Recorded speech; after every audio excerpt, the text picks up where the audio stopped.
Another consequence of the MVT is we then can do derivatives backwards. And this is all built off of the idea that if f prime of x is equal to 0, then what would f of x be? Well, we just have to think what would give a derivative of 0, and that would be a constant.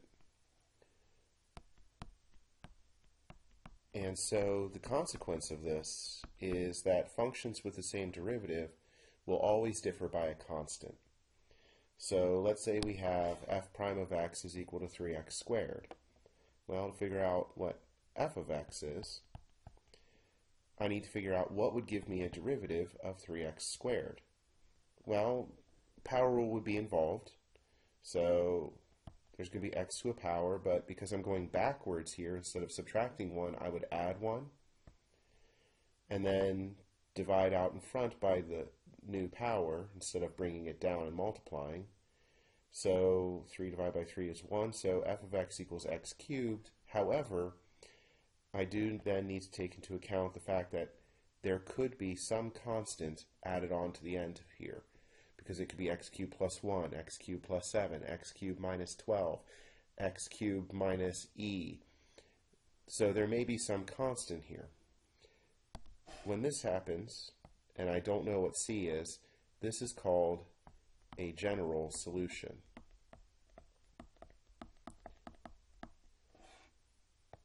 In order to figure out what c is, I would need to know at least one point that my function would go through. So let's say that, for this case, f also has to go through the point 1, 5. Well, to figure out what c would be, I just plug 1 in for x, 5 in for y. And I will get that c is 4. So I now have that f of x equals x cubed plus 4. Now that we have figured out what c is, this is called a particular solution. So ways that this gets done. For example, I could say f prime of x equals sine of x, and f has to go through 0, 2. Well, the way I would do this is first I would need to figure out the general solution. So figuring out what would give me a derivative of sine of x, well, I know that would involve cosine of x. But then to check to see if I'm right, I just take the derivative of this. Well, derivative of cosine is negative sine, so I need a negative in front here, because then checking it, that would give me sine of x now if I take the derivative. But because it is a general solution, I do have to remember there is a plus c, which I don't know yet. But to figure it out, I can now plug in my point 0, 2. So 0 goes in for x, 2 goes in for y. Well, the cosine of 0 is 1.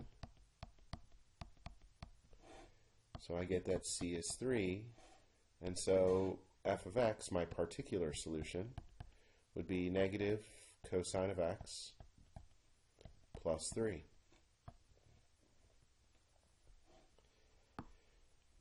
Moving back to motion, because we now are talking about being able to take derivatives backwards, it means that I can start finding my equations for motion, such as velocity and position, knowing only acceleration. So I can now start going both directions and finding these equations of motion. So let's say that acceleration is 9.8 meters per second squared. So in other words, we're dropping something.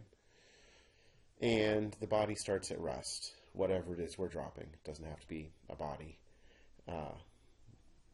So I know that A is 9.8. And from falling at rest, this tells me that v at time 0 is 0, because it wasn't moving when time was 0. So if I want to find velocity, well, velocity derivative is a. So the derivative of velocity was 9.8. So doing derivatives backwards, I would get that v is 9.8 times t plus some constant. Well, this is where knowing that v of 0, that it's starting at rest, so v of 0 being 0, comes into play. So I plug in 0 for velocity, 0 for time, and I get that c is 0. So my velocity is just 9.8 t. Well then, to figure out position, well, we're told that it starts at rest, so at time 0 it hasn't moved anywhere. So s of 0 is also 0. So now I need to do the derivative backwards on velocity, because derivative of displacement is velocity, which is that 9.8 t. So doing derivative backwards, well, I'd have a t squared, but bringing that down in front, I'd have to multiply the 2 by something to give me 9.8. So 9.8 divided by 2 is 4.9, and then plus some constant. Well, again, I need to plug in what I know about initial condition here, that at rest, so it didn't go anywhere when time was 0, so plugging in 0 for s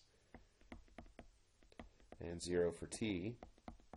I get 0 for this c also. So I get that position is 4.9 t squared. So here's the velocity, here's position. And I know that pretty much falls in line with if you took physics, the physics equations that come up. But now where this is very helpful is, let's say that the initial velocity is 1 meter per second. So this means that at time 0 it still hasn't moved anywhere, so its displacement is 0 at time 0, but the velocity at time 0 is 1. So again, derivative velocity is acceleration, which is the 9.8 meters per second squared. To find velocity, I have to do derivative backwards, which would be 9.8 t plus c again.